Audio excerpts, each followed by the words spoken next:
Hello and welcome. I'm working on a interactive card today, and I thought I would share the process with you. This is a new die set that I picked up from Pink and Maine, and I really like it. Box cards are not new, but they kind of have a new twist on it. That this card, stands up, so the recipient can put it on their desk or wherever and enjoy it. But it also folds flat, so it will fit in an A2 envelope, so you don't have to pay additional shipping. And I just thought I'd show you how easy this die is, and also some cute little Yeti stamps. So I wanted to make a winter card. This is what the card looks like. I'll throw some photos in here as well. And what we're going to be doing is using some Yetis. And I don't know, I have a thing about Yetis. I love them. So I have probably a few more Yeti stamps than the average person, but this is the primary set we're going to be using by Mama Elephant. I have the dies stored behind it in a Ziploc bag. So here's this. I'll throw a photo of this as well. But this is an older set by Mama Elephant, and I do have the coordinating dies. I just store them behind my stamp sets. But I did have this. We're not using this today, but I just wanted to share it. There's a really cute one here by Hello Bluebird. I love this one with his tongue stuck out. He's just adorable. So you could substitute any of these that you had, and they would work great. And then the last Yeti set I have is one from My Favorite Things. And I'm going to be using a sentiment from this stamp set. So I'll link those below so you can find them. I already have my Yeti stamped out onto some Copic friendly cardstock. I am going to color these real fast just so you can see if you enjoy this part. If not, you can go ahead and skip ahead. Alright, to start off, I'm going to do the blue that's on this Yeti's face. And to speed things up, I'm going to color dark to light. If you have followed my other Copic videos, I think people do a slightly better job when they color light to dark, but it does take longer. So, but if you know your shadows well and you know your colors well, you get the same effect if you color dark to light as light to dark. And, it's just a lot faster to do this. So, just in the interest of time, I'm going to do this. These images are also really small and pretty easy to color. So, in this case, I'm using my B series. So I've started with B04 and then B02. And I'm going to come in with, this is B01.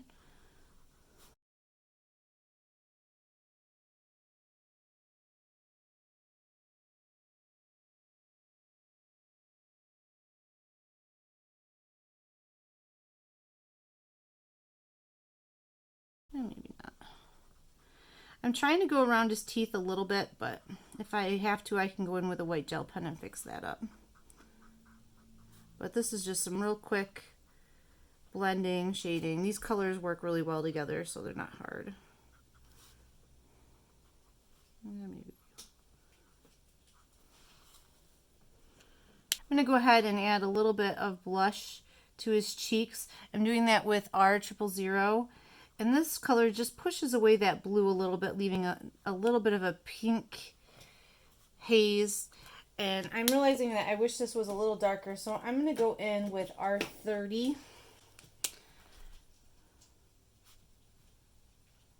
Just to add a little bit more pink. There we go. I'm also going to add a little bit of color to these horns. And they're real small and not going to do a ton of detail work.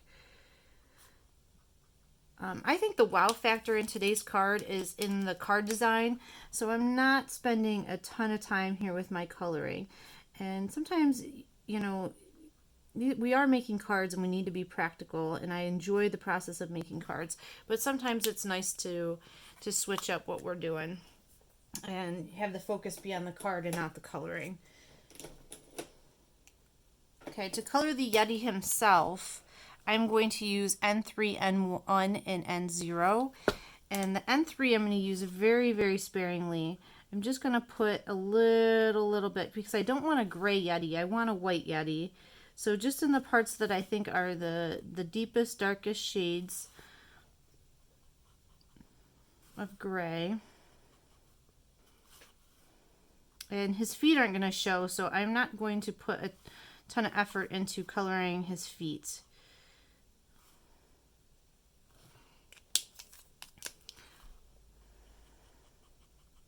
So I just put a little bit of color down, and now I'm going to blend that out using N1.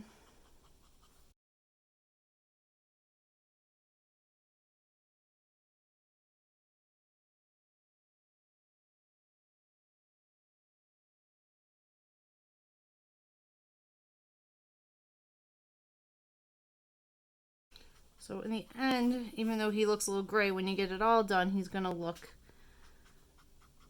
more white. I'm going to come in with a little bit of N0 and just, or I'm sorry, this is the blender pen, I misspoke, blender. And this is just going to help lighten up some of those real darkest areas because I do want him to look white. So this will help blend that out just a little bit. But I think he's looking pretty cute. You could go crazy and do a bunch of little hair strokes and make him look real fuzzy. But again, I wanted the focus to be on the card, not the Yeti. So, I mean, obviously he is the centerpiece of the card, but I didn't, you know, I hope you understand what I'm saying. Just didn't want to go overboard. Right, so I'm going to put my grays away. And now I'm going to grab my greens. I'm grabbing G28, G24, and G21. And I'm going to do these trees. And again, I'm keeping them super simple. Around the edges of the tree.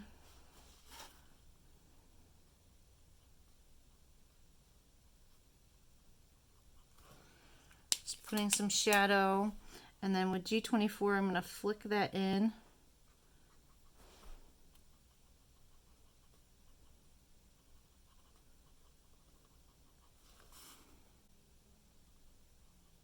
Now these colors are a little harder to blend, so I'm going to have to go over them a couple times, but that's okay. Then with G21, continue to push that color towards the center of the tree.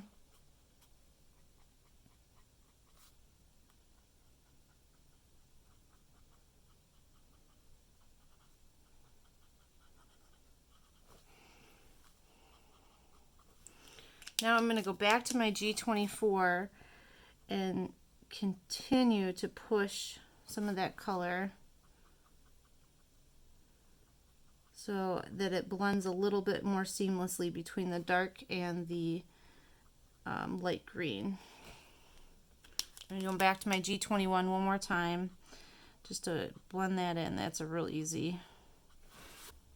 And I decided I'm not going to use all these people. I'm only going to use the one over here that's kind of doing a little dance with the snowman. So for the snowman, I wanted to do a snow woman, I guess. I'm going to do a little bit of a pink scarf. And I'm going to do a matching jacket on the snow person here, the person building the snowman. So just putting a tiny bit of dark pink in there. Coming in with medium pink.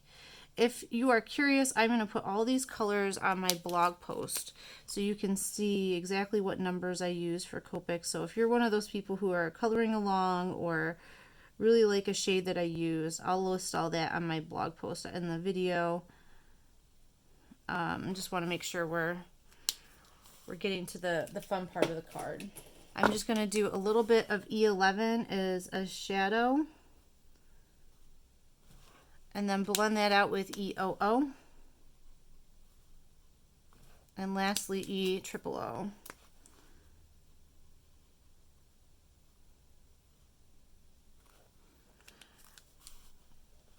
I use N10 just on the edges and in the deepest shadows. And then I'm just going to put N6 to fill in the rest of the white. And honestly, this is such a small space. I wouldn't stress too much about what you're doing there. And then while I have these black ones out, I'm going to just take the N10 and color in the shoes on that little kid. Kind of a navy color. And I'm wondering, let's do the scarf in the same. So you have a matching hat and scarf.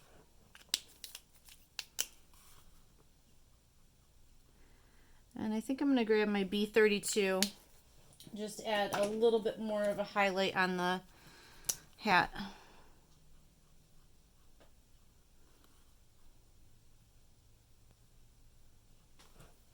And I'm realizing that there Oh wait, I guess that's the white rim. I guess I'm going to leave this white and the little ball on top white. So for my teeny tiny little house, I'm going to take BV02.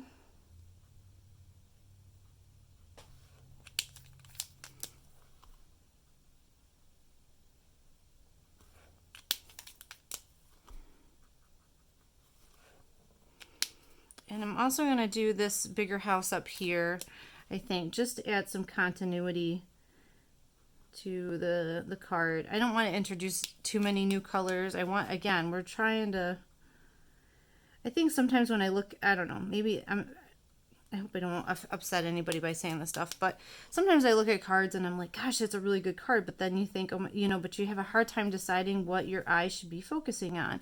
And one of the reasons I think that happens is because there's just so much going on in a card. So sometimes less is more. I really genuinely believe that from a card making standpoint. You want to decide what the main focuses of the card and then kind of build the rest of the card around that to kind of pull that focus or keep the focus in the limelight. Just taking a brown, one brown, not even shading in the tree trunks here. Let's see, and I'm also going to do the hair on the child. Okay, so we have one more house to color and the kids' pants, and then we are all done with coloring. Oh, we have the carrot. Let's do the carrot. That's easy. So let's just add an orange little carrot, just because it goes well with this color scheme. This color goes wonderfully. It's the B72 and B70. Goes really well with the pink and the purple. And I know these are unusual house colors, but I think they are fun and kind of, you know, bring some joy to this scene here. B70 is really light, so we're just going to add in a small little highlight. And I think I'm going to do the door in B70 just so it's not white. Here we go. And let's do her pants so they look a little bit like blue jeans. Actually, I'm just going to use B93 just to keep it simple. So there we go. We have all of our coloring done for this card. I'm going to take the dies and I'm going to die cut these and I'll be back. Okay, so I have everything cut out and I realized that I forgot to do the little fingernails of the Yeti. So I'm just going back in with a blue pen and adding that. So now we have all of our little critters cut out. Now let's look at the other pieces of this. So the die cuts out this, and I cut this out of, I use Stampin' Up! Paper, this says Balmy Blue, and then cuts out this background piece. And then it also cuts out these dividers for your layers. So we have one, we have the front one, and then we have the back one. So I cut out 3. I guess you could cut out as many as you want. So I'm going to use this as my back, my middle, and then my front. Then on a Mama Elephant set, I felt like there needed to be something behind the Yeti. I used their mountain die to cut out a mountain range, and then also some snow caps. So the first thing I'm gonna do is take my glue and add snow caps to my mountain, just so those can dry.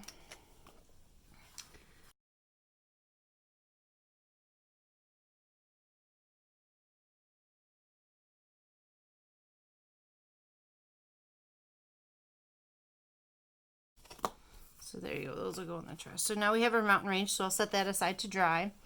And then what I'm going to do is on my front panel here, I'm going to stamp a sentiment.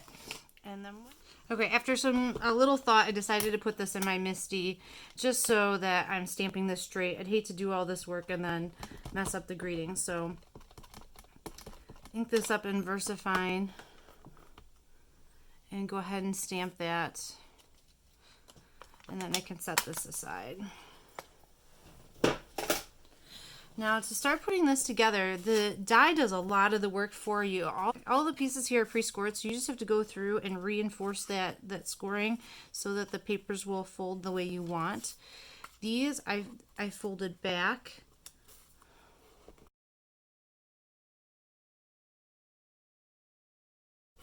Okay, so we have these all done. One of the things I found easier was to glue my pieces onto my snowbanks before I glue them into the frame. So here, let's start building our scene. And I'm going to take my 3 little trees. And actually, I'm going to change this up. I'm going to make this a little different than the one I showed you in the beginning. I'm going to put my 3 little trees over here. And I'm only putting glue on the bottom of the trees to adhere them to the snowbank. And here, put a little house.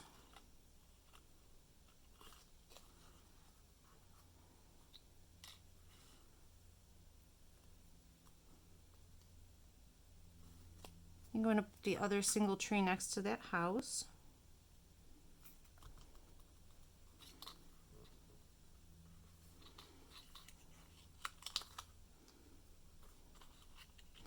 Now the Yeti is going to go behind this. So I'm going to put the glue on top of his feet and then put him in front, or I'm sorry, put the snowbank in front like that. And then this guy, I'm still going to put the snowman, so I'm just going to put a little dot of glue on the bottom of the snowman. And add the child.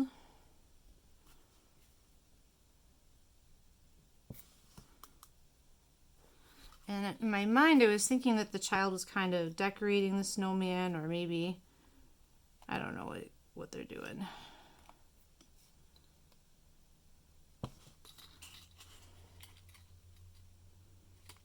Okay. And then on my front one,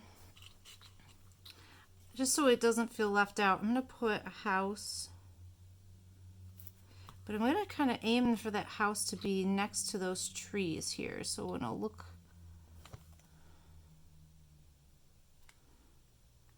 oops, just adding that to the bottom. And I still have one house left over. I'm wondering, I might put that house back here next to the tree, like it's like almost every house needs a neighbor.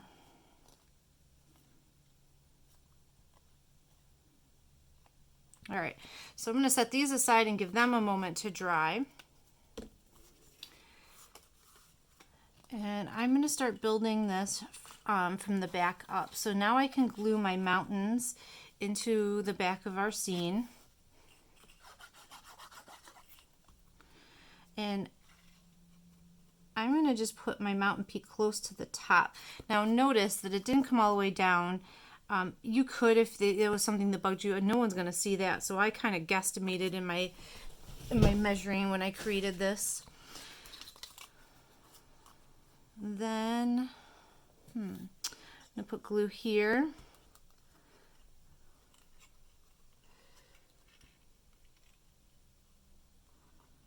Onto the side.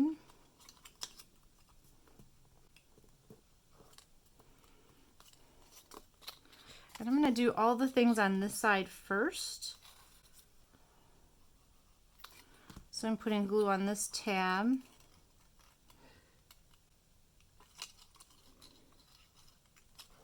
Then laying that down in front. And then this tab I can put glue on, and this is going to be the front piece. And then this way I can kind of fold this up and get an idea of what this will look like when I glue it together. And to me that looks really good. So I just want to give this a second to set, and then I can add glue to the other side. So I'm just putting glue on these tabs here.